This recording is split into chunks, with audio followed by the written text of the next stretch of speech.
नमस्ते, आपके साथ मैं हूं जयप्रकाश शर्मा और आज बात करेंगे हम वही लड़ाई बंद हो गई है भाई। ये दर्शकों के लिए महत्वपूर्ण जानकारी। लड़ाई बंद हो गई है, 4 दिन बाद सीज फायर हो गया। अब ना तो वो हम पर कुछ फायर करेंगे, ना हम इधर से कोई फायर करेंगे। आज इसी मुद्दे पर बात होगी। आतंक का पनागार पाकिस्तान का एक बार फिर भारत से हार हो गई है। एक बार फिर पाकिस्तान को भारत ने घुटनों पर ला दिया है। 4 दिन से जारी भारत पाकिस्तान के बीच युद्ध थम गया है। पाकिस्तान के डीजीएमओ ने भारत के डीजीएमओ को फोन किया और भारत से सीज फायर की गुहार लगाई। सीमा पर आपको बता दें, शाम 5 बजे से सीज फायर लागू हो गया, लेकिन इस सीज फायर से पहले सेना ने पाकिस्तान को भारी नुकसान कर दिया। सेना के 8 सैन्य ठिकाने और 4 एयरबेस को निस्ते नाबूद कर दिया है। इसी मुद्दे पर हम बात करेंगे कि क्या नफा क्या नुकसान, कैसे लोग देखते हैं। पहले आप रिपोर्ट देखिएगा।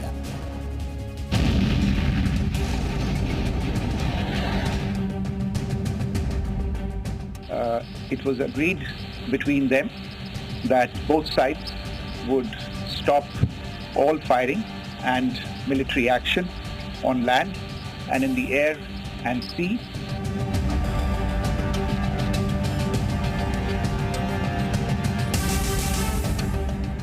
इंडियन आर्म फोर्सेस ने पाकिस्तान की एयरफील्ड स्कर्दू, जकोबाबाद, सरगोदा और बुलारी को बहुत नुकसान पहुंचाया।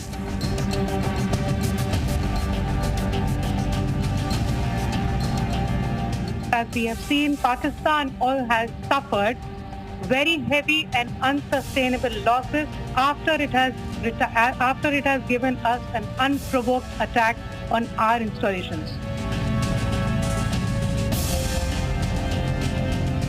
अभी हाल ही में चंद मिनट पहले गवर्नमेंट ऑफ इंडिया के स्पोक्समैन की तरफ से जो भारत और पाकिस्तान के दरमियान दोबारा सीज फायर को कायम करने का जो ऐलान हुआ, उसका मैं दिल की गहराइयों से खैर मकदम करता हूं।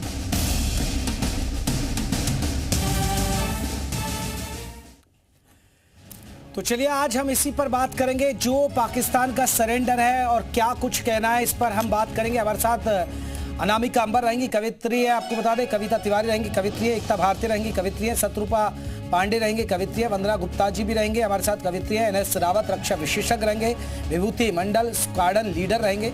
तमाम लोग हमारे साथ जुड़ेंगे और सबसे पहले मैं रुख करूंगा, हमारे साथ आपको बता दें वंदना गुप्ता जी जुड़ गए हैं। वंदना जी बहुत बहुत स्वागत है। वंदना जी, पहले तो हम तमाम पहलुओं पर बात करेंगे आपसे, लेकिन पहले ये जो फैसला हुआ, इसे आप कैसे देखते हैं एक कवित्री के तौर पर? मैं कवित्री के तौर पर बस इतना ही कहना चाहूंगी कि हमारी भारत सरकार जो भी फैसला ले रही है, जो भी रणनीति बना रही है, वो सर्वोत्तम है और हम सब हिंदुस्तानी अपनी भारत सरकार के साथ में हैं और उनके हर एक फैसले का हम सब तहे दिल से स्वागत करते हैं। लेकिन लोग तो कह रहे हैं मैडम जी मजा नहीं आया, युद्ध होना चाहिए था कि पाकिस्तान को निस्तेनाबूद कर देना चाहिए था।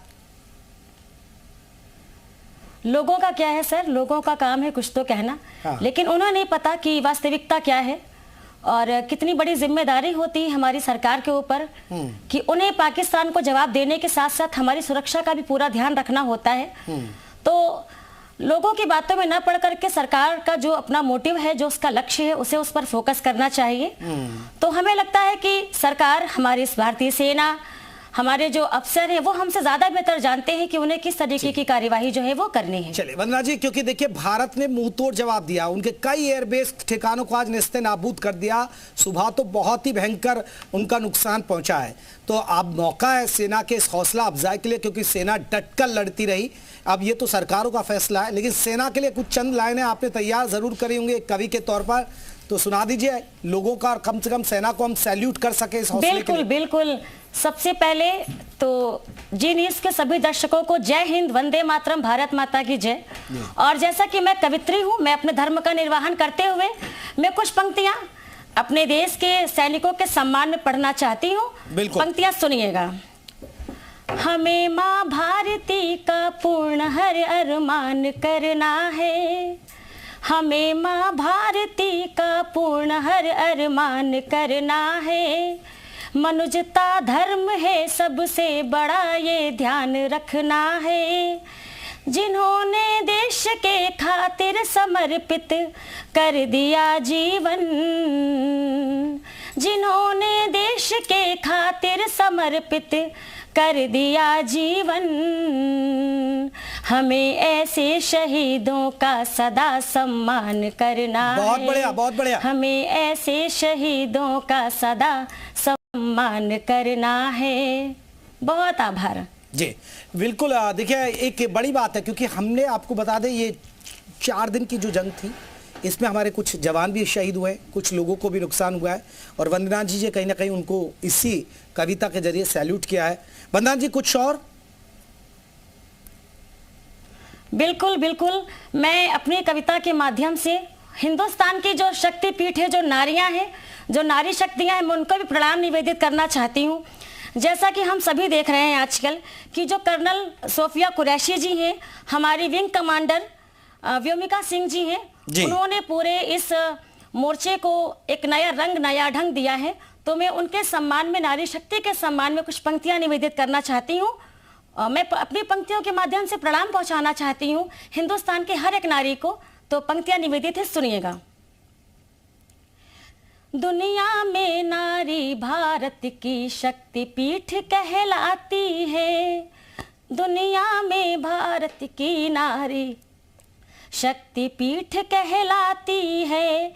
वक्त पड़े तो रण में कूदे, रण चंडी बन जाती है। वक्त पड़े तो रण में कूदे, रण चंडी बन जाती है।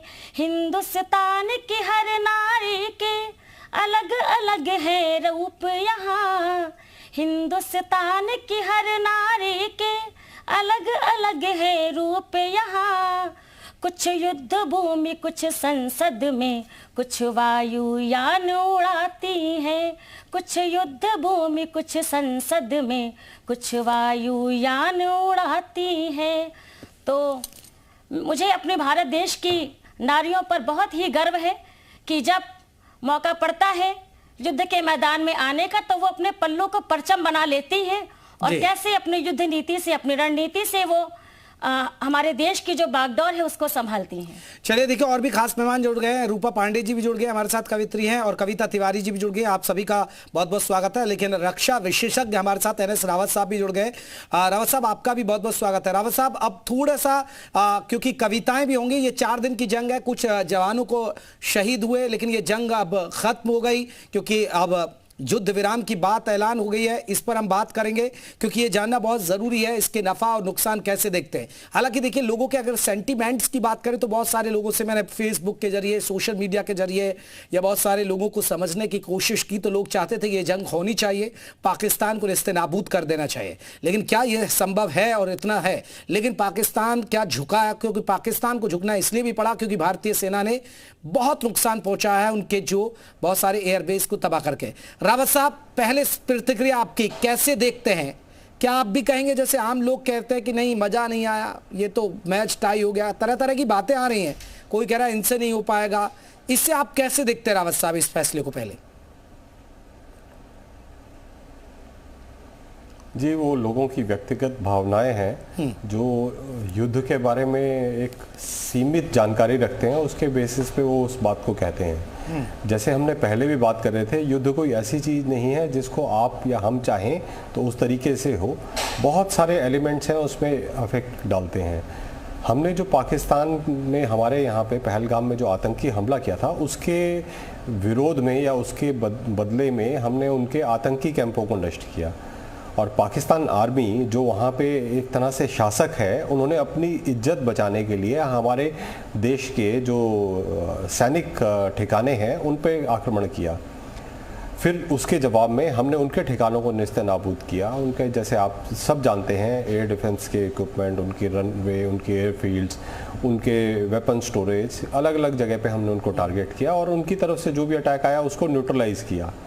अब एक युद्ध विराम आया तो एक तरह से ठीक है। हम अगर हम देखें कि सरकार की जो विज्ञप्तियां आ रही थी वो ये आ रही थी कि हम इसको आगे नहीं बढ़ाना चाहते, मगर अगर पाकिस्तान ने कोई एक्शन लिया तो हम उसका प्रोपोर्शनेट रिप्लाई देंगे। तो हमने उसी तरीके से उसी पे चलते रहे और आज अगर युद्ध विराम की एक स्थिति आई है तो उसमें युद्ध विराम ले लिया, क्योंकि बहुत सारे बयान देख रहे थे पहले से ही, क्योंकि 48 घंटे में बताया जा रहा है ये समझौता हुआ जो डोनाल्ड ट्रंप ने अपना पोस्ट डाला।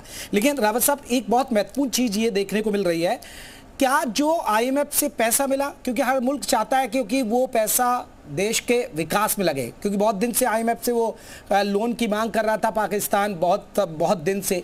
तो पाकिस्तान को एक तो ये भी, उस बिंदु को भी हम देख सकते हैं कि ये कहीं ना कहीं अंतर्राष्ट्रीय स्तर पर छवि भी खराब होती कि आपको लोन भी मिल रहा है और फिर आप युद्ध कर रहे हैं। दूसरा, और कहीं विकास उसका भी विरुद्ध होता, कहीं ना कहीं अवरोध हो जाता। दूसरा, जिस तरह सेना ने सुबह कार्रवाई की, उनके एयरबेस तबाह कर दिए, तो ये भी कहीं ना कहीं दिखाता है एक सरेंडर करने के लिए मजबूर था पाकिस्तान कि भाई इतना नुकसान हुआ तो अब भारत से लड़ना भी मुश्किल होगा। फिर दो मोर्चों की बात कर रहा हूं मैं। देखिए, इसके अलग अलग पहलू हैं। अगर हम भारत की तरफ से देखें तो ये एक तरह का निंदनीय तरीका है कि एक तरफ से पाकिस्तान के जिसके पास अपने पैसे नहीं हैं और वो दुनिया में कर्ज मांगने के लिए जा रहा है, उसको IMF कर्जा दे रहा है और वो हमसे युद्ध कर रहा है। तो एक तरह से IMF उसको पैसा किसके लिए दे रहा है कि आप लड़ाई कीजिए या आप आतंकवादी गतिविधियों को में शामिल होइए। तो ये हमारे नज़रिए से तो ये गलत चीज़ है। मगर जो ये डिप्लोमेटिक रिलेशंस हैं ग्लोबल स्टेज पे, उसमें बहुत सारी चीज़ें हैं। मैं जैसे आपसे पहले भी कह रहा था कि इसमें पाकिस्तान के परोक्ष रूप से जो साथ दे रहे थे वो तुर्की और चाइना दे रहे हैं। और चाइना आज की डेट में कोई छोटा राष्ट्र नहीं है, अमेरिका के बिल्कुल बराबरी का राष्ट्र हो रखा है, उनकी सैन्य शक्ति भी बहुत सक्षम है।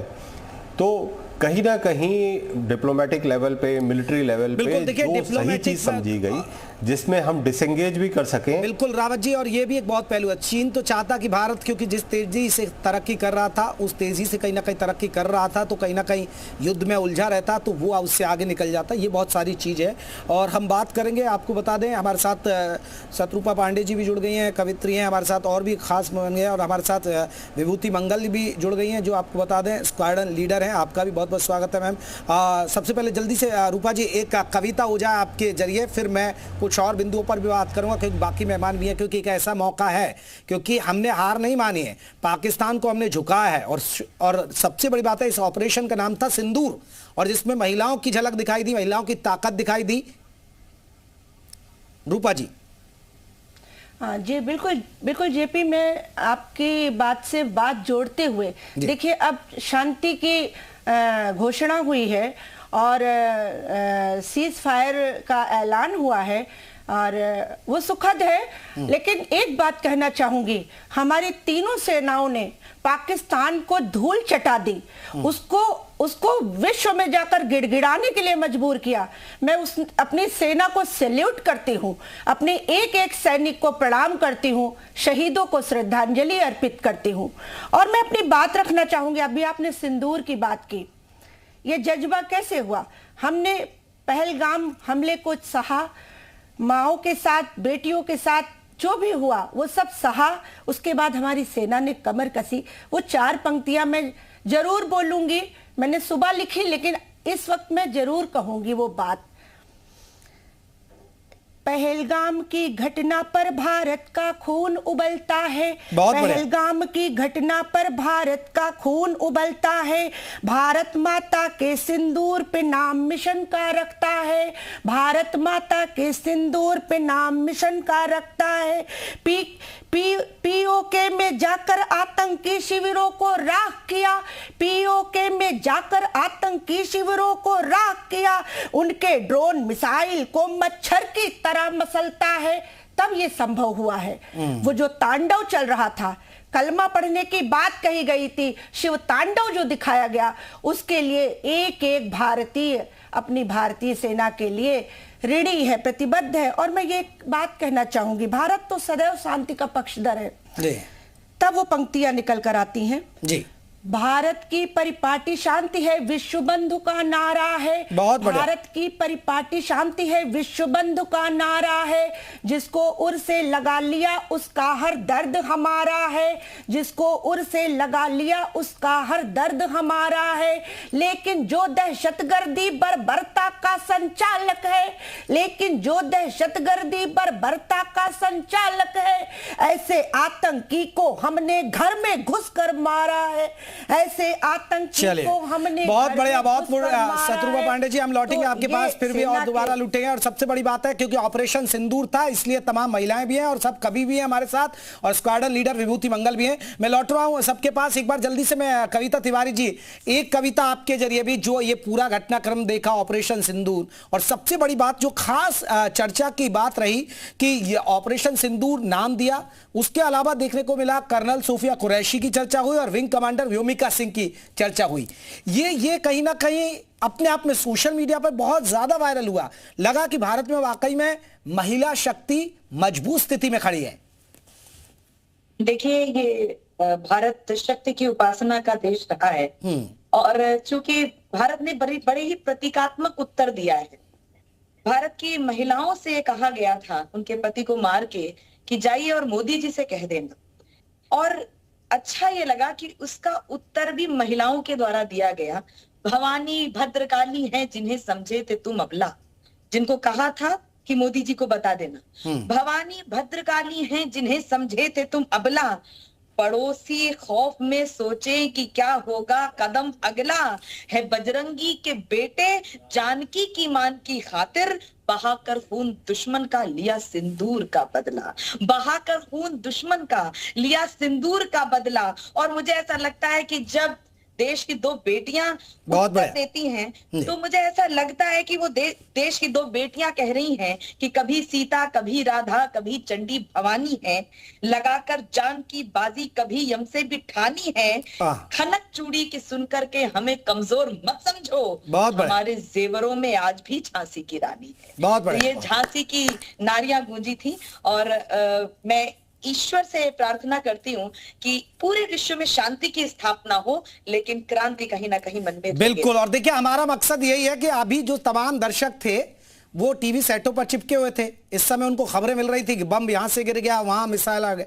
अब हम थोड़ा मूड हल्का कर रहे हैं आप लोगों को बिठाकर, और हमारा मकसद है कि जो तनाव था देश में वो तनाव कम है। एकता भारती जी, जल्दी से आप भी कुछ कविता गुनगुना दीजिए इस खास मौके पर, फिर मैं रुख करूंगा विभूति मंगल जी का। जी बहुत आभार। पाकिस्तान के पहलगाम में हुए घृणित कृत्य के बाद जो युद्ध का ऐलान किया गया था, मैं तो सिर्फ इतना कहना चाहूंगी कि आगे बढ़ जाए जय हिंद वाली सेना, आज शत्रुभू पे पैर को टिकाने वाला युद्ध हो। हम भारतीय क्या चाहते हैं कि आगे बढ़ जाए जय हिंद वाली सेना, आज शत्रुभू पे पैर को टिकाने वाला युद्ध हो।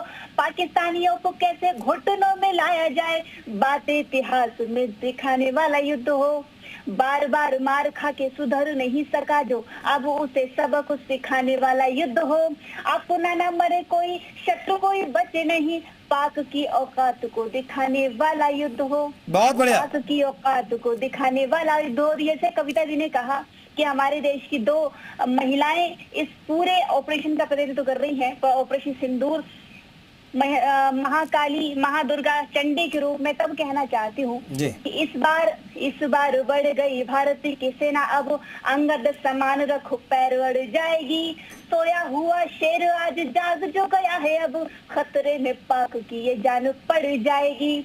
हरे हर महादेव गूंजेगा जो घाटियों में, हरे हर महादेव गूंजेगा जो घाटियों में, तुर्की आतंक की हालत बिगड़ जाएगी। हनुमान चीन का गुमान तोड़ देंगे और हनुमान चीन का गुमान तोड़ देंगे और पाक छातियों पे महाकाली। चलिए बहुत बढ़िया एकता जी, बहुत बढ़िया। मैं आऊंगा आपके पास और देखिए विभूति जी का रुख कर लेता हूं। विभूति जी, चर्चा हो रही है महिला शक्ति की, ऑपरेशन सिंदूर, क्योंकि अब ऑपरेशन सिंदूर फिलहाल के लिए तो रुक गया है, लेकिन आप स्क्वाड्रन लीडर हैं और सबसे बड़ी बात है कुरैशी आपने देखा, व्योमिका सिंह को देखा, सब उनकी चर्चा कर रहे हैं और आप खुद बैठी हैं हमारे साथ। पहले मैं चाहता हूं कि जो सेना की तरफ से बयान दिया था, और सेना तो जो अपना बयान देती है उन्होंने बताया कि हम पूरी तरीके से तैयार थे, हर तरीके से थे, लेकिन भारतीय सेना के अंदर महिलाओं की भागीदारी जो बढ़ रही है वो क्या बताता है, किस तरफ इशारा कर रहा है, और साथ ही साथ इस फैसले को आप कैसे देखती है? आपका अगर कहना है कि हमने इसको ऑपरेशन सिंदूर क्यों नाम दिया, तो ये हम ऑलरेडी अभी बात कर चुके हैं कि उन्होंने हमारी महिलाओं को छोड़ दिया था, और ये बताने के लिए कि जाके अपने देश की सरकार को बता दो। तो हमने इसलिए महिलाओं को चुना, और इस सिंदूर का, ऑपरेशन सिंदूर का नाम इसलिए रखा क्योंकि सिंदूर महिलाओं का प्रतीक है। ठीक है। दूसरी बात कि भारत में जिस तरीके से महिलाओं की भागीदारी बढ़ती जा रही है, ये बहुत अच्छी बात है। विश्व की काफी सारी फोर्सेस के अंदर महिलाओं की भागीदारी है। भारत ने तो काफी लेट शुरू किया है, पर इससे बात साबित होती है कि महिलाएं किसी भी क्षेत्र में कमी नहीं है। अगर वो रक्षा के क्षेत्र में इतना अच्छा कर सकती हैं तो उन्हें मौका देना चाहिए, महिलाओं को आगे बढ़ाना चाहिए। और आप देखिए, सबसे इंपॉर्टेंट बात जो समझने की है, जो मैं अक्सर कहती हूँ सबसे जब भी मुलाकात होती है, कि जो मशीन्स होती हैं, बंदूक होती है, एयरक्राफ्ट होते हैं, सबमरीन है या मोटरसाइकिल, गाड़ी, आप जो भी समझे, बंदूक है, उसको नहीं पता कि उसको चलाने वाला महिला है, पुरुष है, बच्चा है, कौन है। वो उतना अच्छा परफॉर्म करेगी जितना चलाने वाला काबिल होगा। तो काबिलियत का जेंडर से कोई बहुत ज्यादा लेना देना होता नहीं है। ये इस बात का प्रतीक है कि हमारी जो आने वाली जनरेशन है, मेन, वुमेन, किड्स, बहुत ही अच्छी जनरेशन। और सबसे इंपॉर्टेंट बात, अगर हमारी महिलाएं इतनी मजबूत होंगी कि सेना में उनकी ट्रेनिंग हो रही है, वो मजबूत है, और हमारे जो आने वाले बच्चे, सोचिए वो जनरेशन कितनी कमाल होगी, कितनी मजबूत जनरेशन वो महिलाएं लेकर आएंगी, जो खुद इतनी मजबूत हैं, जो अपने घर संभाल रही हैं, जो देश संभालने के लिए लायक हैं, और जो अपने बॉर्डर को संभालने की ताकत रखती हैं, एनिमीज को जो धूल चटा सकती है। वो सोचिए कितनी मजबूत, कितनी अच्छी जनरेशन पैदा कर रही होंगी। तो ये बहुत ही बढ़िया बात है। और अब क्योंकि मैंने देखा कि मेरे अलावा आपका पूरा जो पैनल है, सबके आगे कवित्री लिखा हुआ है, एक रक्षा विशेषज्ञ है, तो मैं भी शौकिया लिखती हूँ कभी कभी। तो 4 लाइनें जी, फिर तो रखिए अपनी बात। जी जी, इससे पहले की है ना, बस इस माहौल, लंबी कविता है ये, मैंने एक्चुअली में लिखी थी बालाकोट हमले के बाद, जब लोगों ने बोला कि तुम लोग पूरी लड़ाई क्यों नहीं करते हो और ये सब। तो काफी लंबी चौड़ी कविता है, पर फिलहाल के लिए सिर्फ 4 लाइनें कि माँ बात तेरे आंचल की है जो मैं पहरेदारी करता हूँ, बहुत बढ़िया। यहाँ बात तेरे चूल्हों की है जो मैं यहाँ आग में जलता हूँ, कि यहाँ बात तेरे चूल्हों की है जो मैं यहाँ आग में जलता हूँ। माँ बात तेरे ख्वाबों की है जो मैं नींद भुला के बैठा हूँ, यहाँ बात तेरी धड़कनों की है जो मैं मरने खातिर जीता हूँ, जो मैं मरने खातिर जीता हूँ। ना बात देशभक्ति की है, ना बात मेरे धमकम की है, ये राज किसी से छुपा नहीं, ये बात तेरी वर्दी की है, बस बात तेरी वर्दी की है। बिल्कुल, बहुत बढ़िया। ये देखिए, अच्छी बात है, आप सेना में आपने सेवाएं भी दी, और सबसे बड़ी बात है कि कवित्री भी हैं, तो आपके लिए भी अगर हम लिख सकते हैं कि कवित्री विभूति मंगल। चलिए, मैं लौटूंगा। रक्षा विशेषज्ञ हमारे साथ जुड़े हुए हैं, उनसे भी हम तमाम पहलुओं पर बात करें। हमारे साथ कवित्री भी जुड़ी हुई हैं, उनसे भी हम बात करें। रावत साहब, अब अगर अंतर्राष्ट्रीय स्तर पर देखें, अंतर्राष्ट्रीय स्तर पर इस फैसले के बाद आप कैसे देखते हैं, क्या असर पड़ेगा, और क्या, और अगर हम इसके दूसरे पहलू पर देखें, क्योंकि अगर ये युद्ध लंबा खिंचता तो लोग कहते हैं कि भाई देखिए, सरकार ने देश को युद्ध में झोंक दिया। अब अगर ये लंबा वक्त रहते, ठीक है, कंट्रोल में हो गया, उनका भी हमने बाहरी नुकसान पहुंचा है, उनके बहुत सारे एयरबेस, तो इसका नफा नुकसान का थोड़ा आकलन आप करके बताएंगे?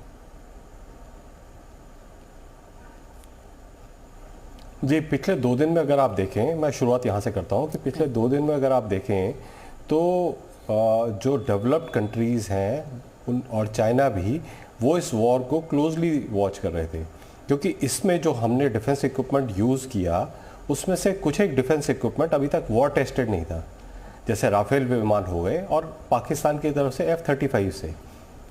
उसके अलावा जो S-400 रशियन इक्विपमेंट है और बाकी इजरायली इक्विपमेंट जो उसके साथ इंटीग्रेटेड हुए हैं, सबके ऊपर सबकी नज़र थी कि युद्ध के समय में इनकी परफॉर्मेंस कैसी होती है।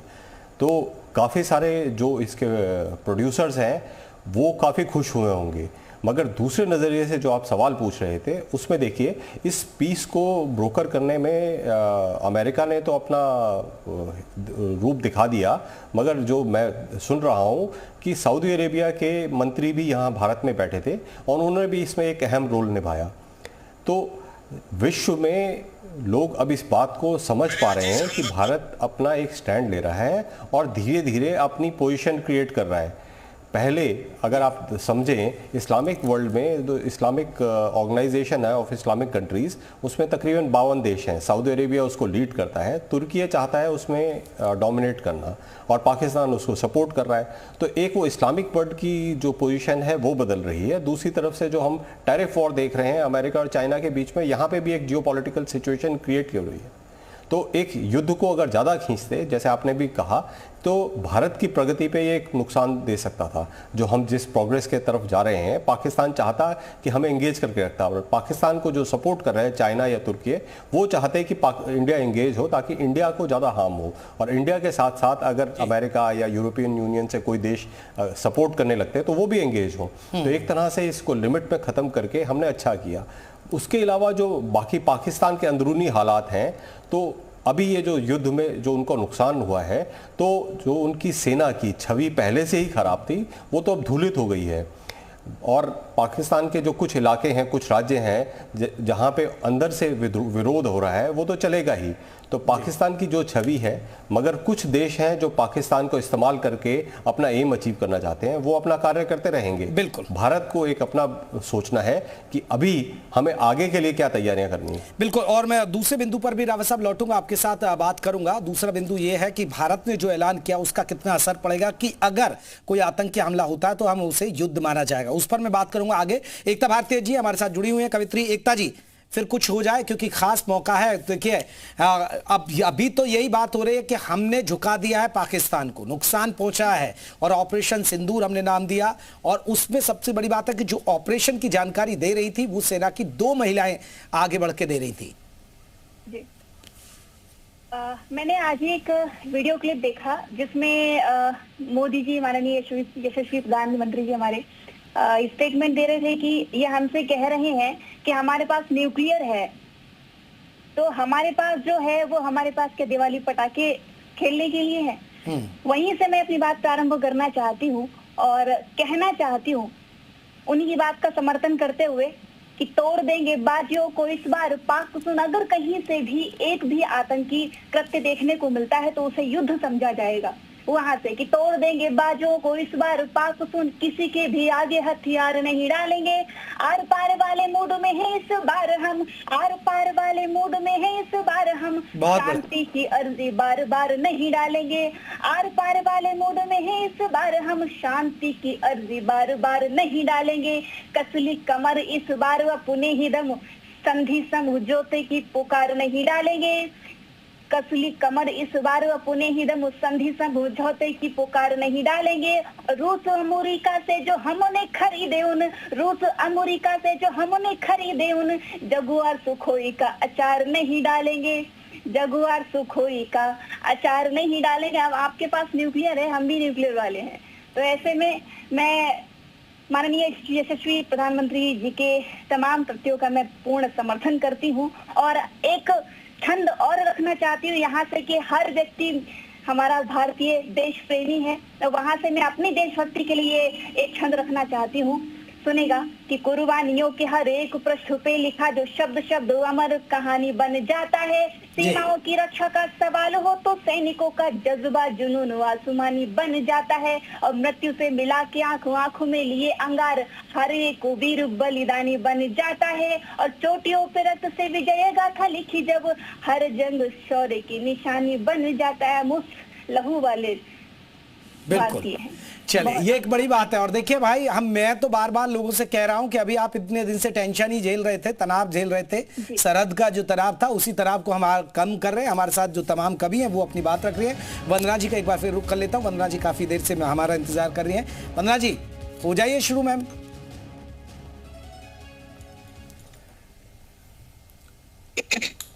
बिल्कुल, मैं 4 पंक्तियां और रखना चाहती हूँ अपने सैनिकों के सम्मान में, कि जब वो सरहद पर जागते हैं तब अपने घरों में हम चैन और सुकून के साथ में सोते हैं। तो पंक्तियां निवेदित करती हूँ, सुनिएगा। सीमाओं पर सैनिक जागे तभी चैन से हम सोते हैं, सीमाओं पर सैनिक जागे तभी चैन पर हम सोते हैं।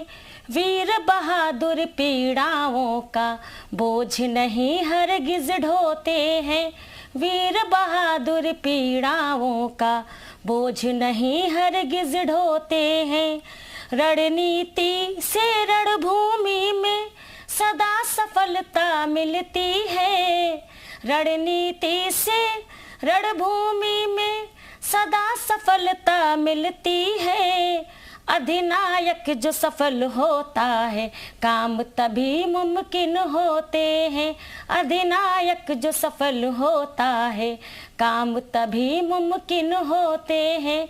तो निश्चित ही हमारे देश की जो सरकार है, उसका जो नेतृत्व है, उसके नेतृत्व में ही हमारी जो भारतीय सेना है वो अपने लक्ष्य को प्राप्त कर रही है। तो मैं अपने देश के वीर सैनिकों को, अपने सरकार को बहुत बहुत शुभकामनाएं देना चाहती हूं, और हमारे जो सरकार है वो निश्चित ही हम सभी की बेहतरी के लिए जो भी कार्य कर रही है वो बहुत ही उत्तम कार्य कर रही है। बिल्कुल, तो लगातार देखिए हमारी कवियत्री हैं वो हौसला बढ़ा रही है सेना के, और सबसे बड़ी बात है कि बात इसी पर हो रही है कि आखिरकार जो ऑपरेशन सिंदूर चलाया, और खासकर ये जो बात हो रही है कि ऑपरेशन सिंदूर के जरिए सरकार ने एक मैसेज देने की कोशिश की कि महिलाओं का जो सिंदूर उजाड़ा उसका हम बदला लेंगे, और वो बदला लिया गया। अब पाकिस्तान को झुकना पड़ा और पाकिस्तान पहुंचा अमेरिका के पास, और अमेरिका से कहीं ना कहीं हस्तक्षेप की मांग की, जो अब बात हुआ है तो कि यहां पर स्थिति है। एक रावत साहब, मैं आपसे एक चीज समझना चाह रहा था, जो मेरा पहले सवाल था कि ठीक है अब सीज फायर हो गया, लेकिन भारत का वो फैसला आप कैसे देखते हैं कि अगर कोई आतंकी हमला होता है, यानी भारत सख्त है अपने फैसले पर, अड़िग है कि कोई भी अगर आतंकी हमला होता है तो युद्ध माना जाएगा, वो युद्ध कहलाएगा।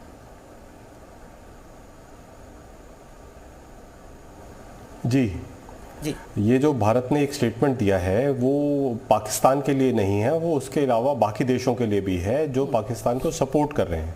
हम ये कहना चाहते हैं कि अब हम हल्के में नहीं लेंगे, और जिस तरीके का हमने इस बार रिस्पांस दिया, इससे इसी के जैसा या इससे भारी हम रिस्पांस अगर ऐसी कोई आतंकवादी गतिविधि होती है तो उसके जवाब में हम देंगे। मगर उसके साथ साथ कुछ महत्वपूर्ण पहलू हैं जो हमें समझने चाहिए। वो ये समझने चाहिए कि अगर पाकिस्तान का जो इक्विपमेंट, पाकिस्तान में जो इक्विपमेंट जो चाइना ने दे रखा था, अगर वो फेल हुआ तो चाइना क्या भविष्य में पाकिस्तान को इससे बेटर इक्विपमेंट देगा? क्योंकि जो पाकिस्तान में उनके इंटरेस्ट हैं उनको बचाना चाहेगा। क्या तुर्की ने जो उनको यूएवीज और बाकी सिस्टम्स दिए, क्या उससे बेटर सिस्टम देगा? अगर ऐसा होता है तो उसके लिए भारत के पास जितना गोला बारूद है, जितना वेपन सिस्टम है, क्या हमें उसमें अपना इजाफा करना पड़ेगा? हमारे देश में जो रक्षा बजट है वो डेवलप्ड या टॉप 5, टॉप 10 कंट्रीज में सबसे कम है, 2% के बराबर हम अपने उसका देते हैं। तो हमें इसके बारे में सोचना पड़ेगा। हम मेक इन इंडिया के बारे में चल रहे हैं, तो मेक इन इंडिया में हमें क्या क्या विचार करने पड़ेंगे, क्योंकि हम जो कह रहे हैं एक लंबी लड़ाई लड़ने के लिए हमें गोला बारूद या जो हमारा डिफेंस इक्विपमेंट है वो एक सफिशिएंट क्वांटिटी में चाहिए। तो क्या हम सारा अपने यहाँ बना पाते हैं? और नहीं बना पाते तो उसका हमारा कैसा एग्रीमेंट रहेगा कि फ्यूचर में कभी ऐसी कोई सिचुएशन आती है हमारे तब भी ये रहे, हमारे पास रहे। और जो हमारे सैनिक हैं, सैनिक संगठन हैं, उनको हम उसके लिए तैयार कर सकें कि ऐसे शॉर्ट टाइम फ्रेम में हम रिएक्ट कर सकें। तो बहुत सारी चीज़ें हैं। अभी मैं हमारे को पैनलिस्ट की भावनाओं को आदर देता हूं जो उन्होंने कहा कि हमारे पास भी न्यूक्लियर बॉम्ब है, मगर न्यूक्लियर बॉम्ब का आप सिंपल सा चीज़ समझिए। अगर एक न्यूक्लियर एक्सप्लोजन भारत में नहीं, भारत के बॉर्डर में समझिए पाकिस्तान में होता है और हवा भारत की तरफ बह रही है, तो भारत में हो सकता है 30-40 किलोमीटर के एरिया में वो परमाणु बम के जो लेफ्ट ओवर होता है रेडिएशंस वो आ जाएंगे। तो हमारे जो डेंसली पॉपुलेटेड इलाके हैं, क्या वहाँ के लोगों को बचाने के लिए हमारा कोई इंफ्रास्ट्रक्चर है? उनके लिए बंकर्स नहीं है, उनके लिए एनबीसी का इक्विपमेंट नहीं है। तो हमें इस इतने हल्के में जो हम इन बातों को समझते हैं, ये बातें इतनी हल्की नहीं है, बहुत गहराई है। लोगों को उसकी ट्रेनिंग नहीं है। यहाँ पे तो कुछ शहरों में हमने पटना का सुना कि वहाँ पे युद्ध होता है ना रावत साहब, तो फिर बड़ा दिक्कत होती है और नुकसान होता है दोनों की तरफ से, जान माल का नुकसान होता है और कहीं ना कहीं सबसे ज्यादा असर पड़ता है वो अर्थव्यवस्था पर पड़ता है। ये देश को समझना चाहिए। सेंटिमेंट्स बहुत जरूरी भी हैं, लेकिन सेंटिमेंट्स के साथ साथ देश की स्थिति को भी देखने की जरूरत है। हमारे साथ कविता तिवारी जी भी जुड़ी हैं। कविता जी, बहुत एक मौका है, और मौका इसलिए कि अब तक तो तनाव था, टेंशन में थे लोग, टीवी पर देख रहे थे कि क्या होगा कैसे होगा, लेकिन आज मौका है कि ठीक है भाई, अब शांति हो गई दोनों देशों में। हालांकि बहुत से लोगों के सेंटिमेंट्स तो है कि नहीं युद्ध होना चाहिए, पाकिस्तान को बर्बाद कर दीजिए, तो कुछ गुनगुना दीजिए फिर। लेकिन मुझे ऐसा लगता है, आदरणीय रावत जी भी कह रहे थे कि हमारी भावनाएं देश की रक्षा के लिए होनी चाहिए और देश की संप्रभुता के लिए होनी चाहिए, देश की सुरक्षा के लिए होनी चाहिए।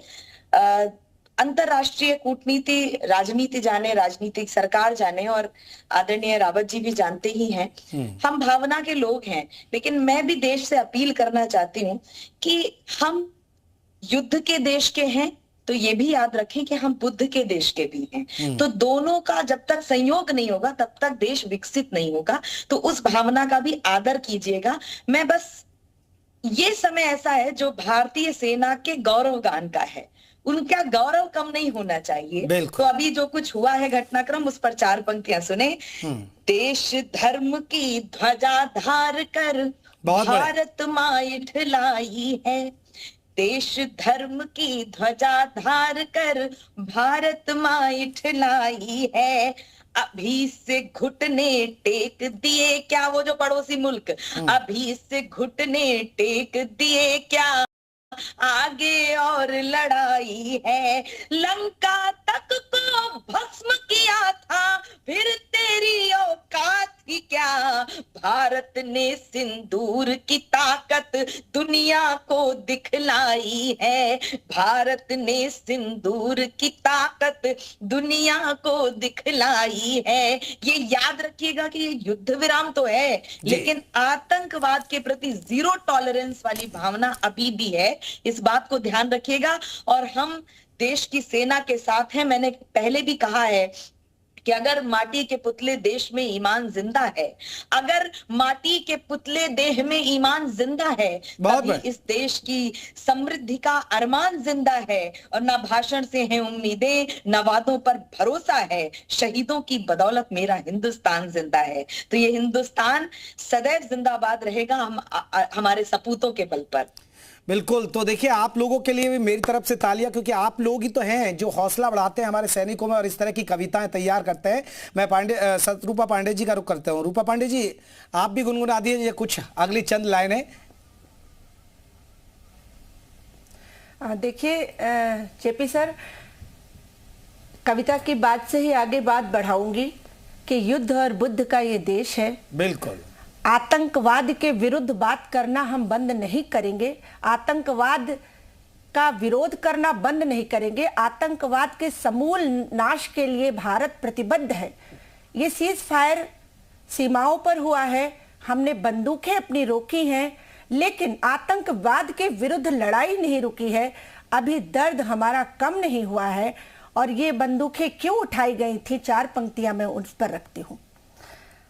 आतंक के जो घाव थे नासूर हो गए, आतंक के जो घाव थे नासूर हो गए, इनके शिकार आए दिन मासूम हो गए, आतंकवाद ने किया इंसानियत का खून, आतंकवाद ने किया इंसानियत का खून, हथियार उठाने पे हम मजबूर हो गए, हथियार उठाने पे हम मजबूर हो गए।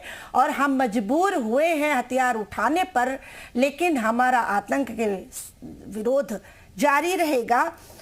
और हम एक बात कहना चाहेंगे, देखिए हमारे माननीय प्रधानमंत्री जी ने कहा है कि अब अगर गलती से भी कोई आतंकवादी हमला किया तो हम उसको युद्ध ही मानेंगे, क्योंकि हमारा कहना है कि उस धरती पर आतंकवाद की नर्सरी होती है। तो यहाँ से एक कड़ा पैगाम देकर अपनी वाणी को विराम दूंगी और उनको ये नसीहत दूंगी कि शायद अब उनकी अंतरात्मा जागे और वो ये खून खराबे निर्दोषों की हत्या बंद करें। चलिए, पाकिस्तान में आतंकी मंसूबा फूलता फलता है जी। पाकिस्तान में आतंकी मंसूबा फूलता फलता है, ये आतंकी के आका है, साफ पता ये चलता है। इनके यहाँ मदरसों में आतंक की ट्रेनिंग दी जाती, इनके यहाँ मदरसों में आतंक की ट्रेनिंग दी जाती, अपने बच्चों में जिहादी जहर ये कायर भरता है। तो कायराना हमला अब बंद करें, क्योंकि भारत का वो एक ट्रेलर तो देख चुके हैं, पूरी पिक्चर ना देखें, वो उनके हित में है, सभी के हित में है। चलिए मैं लौटूंगा। और देखिए सबसे बड़ी बात है, मैं अब क्योंकि हम धीरे धीरे प्रोग्राम के आखिरी पड़ाव की तरफ बढ़ रहे हैं, और मैं जब लौटूंगा तो मैं जो तमाम हमारे जो कवि हैं उनसे ये सुनूंगा, क्योंकि हमने इस जो जंग हुई, कुछ दिन की ये छोटी सी एक जंग हुई, उसमें हमारे कुछ जवान शहीद हुए, उन शहीदों को नमन करते हुए मैं उनसे भी कुछ कविताएं सुनूंगा। रावत साहब, एक बड़ा सवाल है कि ठीक है अब आप देखिए हम सब कर दिया, सीज फायर हो गया, अब ठीक है वो ना करे, उम्मीद यही की जा रही है ना हम इधर से वार करेंगे, लेकिन आपको लगता है क्या हम स्ट्रॉन्ग मैसेज दे पाए पाकिस्तान को? क्या अंतर्राष्ट्रीय स्तर पर हम स्ट्रॉन्ग मैसेज दे पाए? जी आप बिल्कुल ठीक कह रहे हैं। पाकिस्तान को ही नहीं, हमने विश्व को भी एक संदेश दिया है कि अगर भारत अब वैसा नहीं है कि आप जो मर्जी कीजिए और हम उस पर वाद विवाद करेंगे, वाद विवाद हम बाद में करेंगे, पहले हम उसके ऊपर वार करेंगे जिसने हमारे ऊपर वार किया, हम उसको रिटेलिएशन दिखाएंगे, हम उसको अपनी शक्ति का प्रदर्शन करेंगे, उसके बाद वाद विवाद करेंगे। और जब हम बाद में वाद विवाद करते हैं, जो बाद में डिस्कशंस होते हैं, नेगोशिएशन होती है, तो उसमें हमारा पलड़ा भारी रहता है। फिर हम उसके बाद कहते हैं कि आप इस चीज़ को करिए। और इस बार अगर आप देखें तो हमने जो ये पानी रोका है, तो उसका तो हमने अभी तक ये नहीं कहा कि वो वापस पड़ जाएगा। तो पाकिस्तान के लिए कठिन समय है, भविष्य में देखते हैं किस तरफ जाता है। ये अभी अभी अभी अब आगे क्या होगा? क्योंकि अभी ये एक बहुत सारी चीज़ें आ रही हैं कि देखिए उनके नागरिक वापस भेज दिए गए, हमारे नागरिक वहाँ से वापस आ गए, बहुत सारी चीज़ें हुई हैं, जल संधि जो समझौता वो रद्द हो गया। ये चीज़ें क्या फिर से पटरी पे लौटेंगी अगर सीज फायर का हुआ है, या फिर जो एक बैठक होनी बाकी है बताया जा रहा है DGMO लेवल की, उस के बैठक के बाद फिर नतीजे पर हम पहुँचेंगे? जी ये प्रोसेस में थोड़ा समय लगेगा, और अगर पाकिस्तान ने अपनी तरफ से रिस्ट्रेंट दिखाया तो हो सकता है जो हमारा व्यापार होता था पाकिस्तान के साथ धीरे धीरे शुरू होगा। मगर हमने जो ये जल संधि का ख़त्म की है, उसके बाद हमारा ये फ्रीडम हो जाती है कि हम जो अपने नदियों में डैम बनाना चाहते थे, इरिगेशन कैनाल बनाना चाहते थे, जो इस टाइम पे रुका हुआ था वो जल संधि के चलते, अब हम उससे बाहर हैं। अब हमारे ऊपर निर्भर करता है कि क्या हम उसमें पाकिस्तान को वापस ले जाना चाहते हैं, या हम उस पानी को अपने इस्तेमाल में लेके आ सकते हैं, अपने देश की प्रगति में उसको हासिल कर सकते हैं। मगर एक अच्छा रहेगा कि जल संधि का तो मैं कहूँगा नहीं, द्विपक्षीय वार्ता होते रहें, द्विपक्षीय व्यापार होता रहे, ताकि वहाँ के लोगों को भी थोड़ा सा हमारे साथ मेल जोल रहे। मगर हमें जो वहाँ से लोग यहाँ आ रहे हैं उसका एक तो चेक हो गया, और फ्यूचर के लिए हमें उसके लिए होशियार रहना बहुत ज़रूरी रहेगा। चलिए, और फिर मैं कवियों के रुख कर लेता हूँ। हमारे साथ तमाम कवि जुड़े हुए हैं। एकता भारती जी से मैं आपसे सुनना चाहूँगा, क्योंकि देखिए हमने इस कई जवानों की शहादत भी हुई है इस जंग में, और ये जंग ही कहेंगे क्योंकि एक तरफ से वार पलटवार और नुकसान दोनों तरफ हुआ है।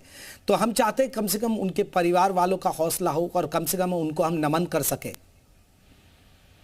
जी बहुत बहुत मैं यही से शुभकामनाएं प्रेषित करना चाहती हूँ, और ये चार पंक्तियां इसलिए कहना चाहती हूँ कि कहीं ना कहीं बीच बीच में देखा भी गया, हमारे सैनिक सीमा पर हमारे लिए लड़ रहे थे, अपनी जान जोखिम लिए, अपने हथेली पर अपने प्राणों को रखकर हमारे लिए जो कर्म कर रहे थे, कहीं ना कहीं कुछ देशद्रोही देश के अंदर के ही लोग विरोध भी कर रहे थे।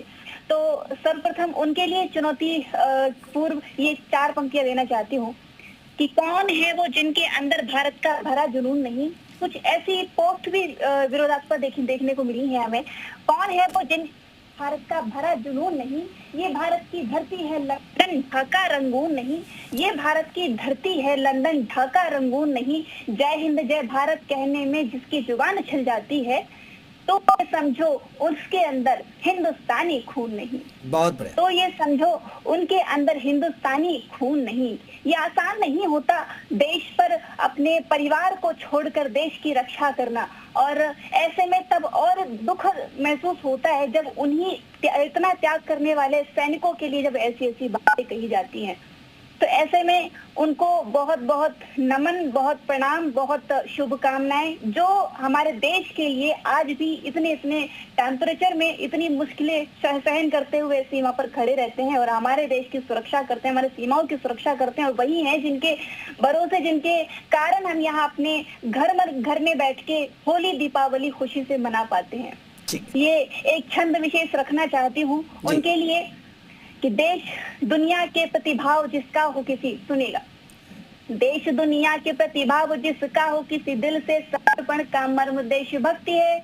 और छोड़ के छलावा छल दंभ द्वेष दूर कर, सत्य का जो साथ दे वो कर्म देशभक्ति है। बहुत बढ़िया। दीन बंधु दयाहीन सबकी मदद कर, दीन बंधु दयाहीन सबकी मदद कर, जिनका हो दिल प्राय नर्म देशभक्ति है। और देश के लिए जो कुछ करने का अवसर हो, देश के लिए जो कुछ करने का अवसर हो, प्राण दिए जाने का धर्म देशभक्ति है। सबसे बड़ा कर्म यही है, सबसे बड़ा धर्म यही है। बिल्कुल। बहुत बहुत शुभकामनाएं। कविता तिवारी जी, अब आखिरी पड़ाव पर, और आखिरी कविता जो आपके दिल के करीब हो इस वीर शौर्य के वीरों के लिए, वीर उनकी शौर्य गाथा के लिए। दृष्टिकोण यदि राष्ट्रभक्ति से युक्त रखेंगे तो आपको सर्वत्र इन सपूतों की वंदना ही दिखेगी। 4 पंक्तियां आप तक पहुंचा रही हूँ। धरा की लाज वीरों के पराक्रम पर टिकी होगी, हर एक कण पर समर्पण की इबारत भी दिखी होगी। नजर भर कर जरा देखो पता चल जाएगा तुमको, तिरंगे पर सपूतों की विजय गाथा लिखी होगी, तिरंगे पर सपूतों की विजय गाथा लिखी होगी। और चूंकि आपने बताया ये शो समापन की ओर है, तो इस शो का जो उद्देश्य था उस पर 4 पंक्तियां, एक गीत है उसका एक बंद आप तक पहुंचा रही हूँ, सुनिए।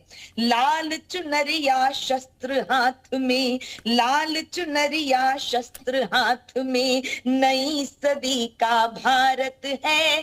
कविता बतलाएगी तुमको क्या सिंदूर की ताकत है, कविता बतलाएगी तुमको क्या सिंदूर की ताकत है। और पिछला घटनाक्रम और मेरा ये बंद, जिसको पिलाया दूध उसका ही खून देख, लोरियों की बद्दुआ का शूल गड़ जाता है। बहुत बढ़िया। तुम पे है गर्व आंसुओं में बोलकर, बेटियों का बचपन भी झगड़ जाता है।